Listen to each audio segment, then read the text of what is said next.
Sweden, Switzerland, Swaziland. A really impressive entry. Short course leader is Jan van Berkel from Team Abu Dhabi.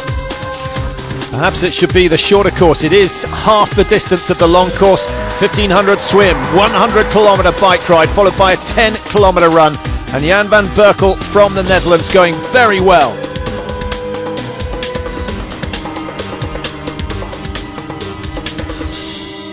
Well, the leading men in the pro section about to reach the Yas Marina Formula One racetrack for the first time. And this is going to be a new experience for many. Very, very smooth tarmac, but particularly technical turns. Yeah, I think the course is set up to get around these turns really fast, and I think there's a lot of grip on this track. A lot of rubber will be laid down by those F1 cars as they fly around, and this will allow the athletes to really lean their bikes in these bends and get some speed up. It's very exciting. I've actually raced on motor racing circuits in the past, and you really can get round these bends, lean the bike, almost get the knee down like the MotoGP guys. Well, a big group led by Faris Al Sultan, and he'll be delighted to be the first man here to experience this. Ronnie Schildknecht is up there as well, wearing number 30. He's had an excellent ride so far, but remember, they have not even reached the halfway stage yet. 2.5 laps of the entire course to be completed, and it will be another 100 kilometers or so before they return to the Yas Marina Formula One track. Sultan looking very smooth there, enjoying this moment, going around this stunning venue. You can really see what a fantastic venue, what an opportunity this is for the athletes, and they'll be really enjoying this. This will break up the bike ride for them. I think they'll look forward to coming back to this on the second lap. Breaking away down one of the long straights away from Ferrari World, which contains the world's fastest roller coaster and is of course modelled on a Ferrari GT. That's something they can return to after the race. Sultan getting some vital hydration on board. Yeah, absolutely. A 20k run after this 200-kilometer bike. They've got to keep refueling and keep hydrated all the time. They've got to be really conscious of this. I think you can also see on the top tube he's got gel taped to his the top tube of his bike, and he'll be going into that later on in the bike ride. The leading pro women now just entering Yas Marina, and there is Julie Dibbins. A perfect performance so far,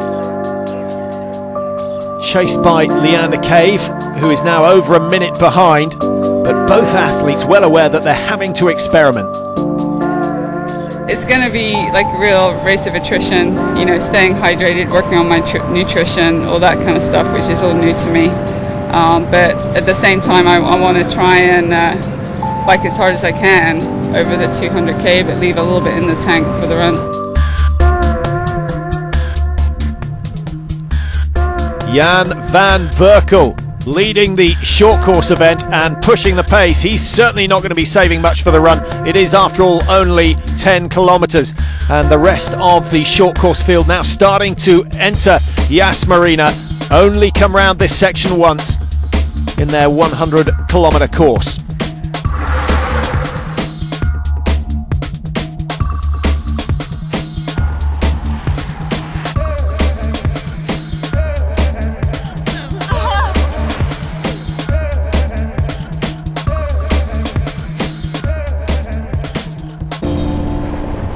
.91 kilometers now completed. They've got 109 still to go, and this looks like Phil Graves, who's just started to test his legs.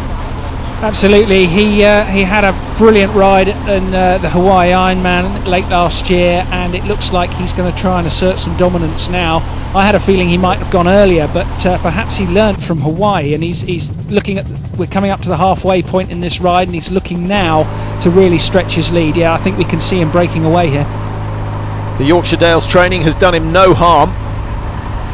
It's going to be interesting to see how people take it out, and if people respect the distance or not. I mean, some people could go pretty hard at the start to try and get a big gap, but whether that's going to be beneficial or not, I still think it'll be a running race at the end of the day. I mean, there's a lot of strong bikers who can run, and there's a lot of those guys are here.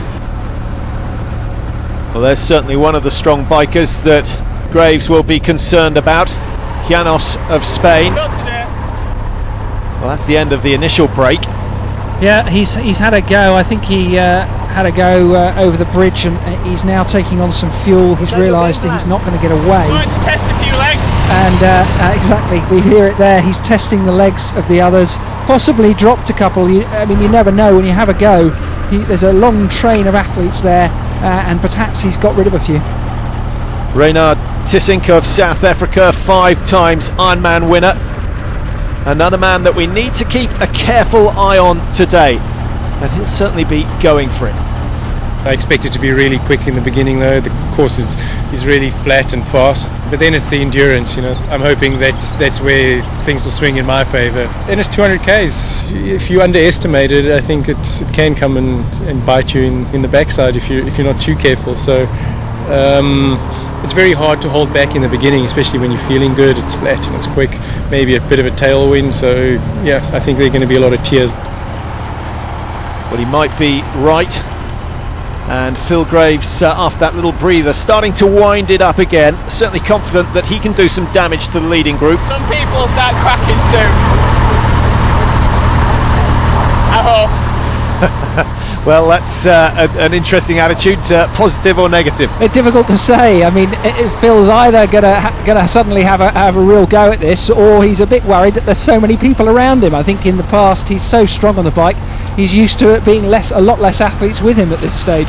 Well, Reynard Tissink is the man who has taken up the new pace, and to all the athletes concerned at the beginning that the course is so flat that it's going to be very, very difficult to make a positive break.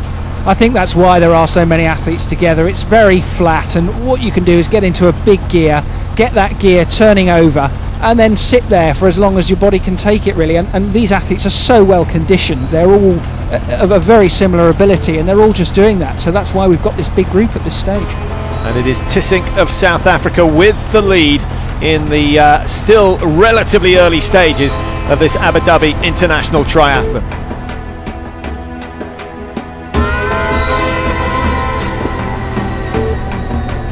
Short course riders nearing the end of their bike ride of 100 kilometres.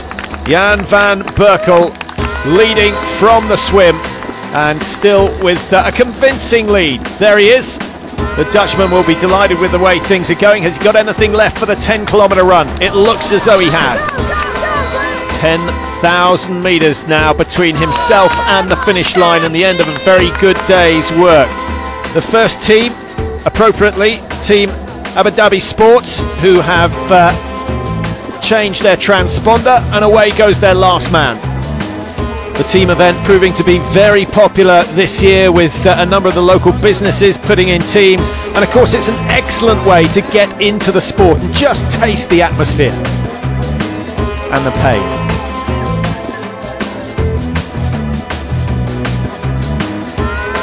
10-kilometre run, remember, for the short course athletes. The long course, well, they've got 20 kilometres to do, but they've still got over 78 kilometres of cycling to go. They're at Yas Marina for the second time, and an impressive run from Tissink of South Africa. He has got a little bit of a lead over the rest of the chasing group. Yeah, he certainly looks to be pushing on here. He's taking some risks on these corners. There's Phil Graves bringing up the chasing group. He's the man trying to pull them back to the front again. These bikes are set up for riding in straight lines, actually. These time trial machines, so some of them possibly struggling around these tight bends, others looking to be taking a really good racing line. Well, that might be exactly why Tissink has chosen to go out in front. He wants to be on his own.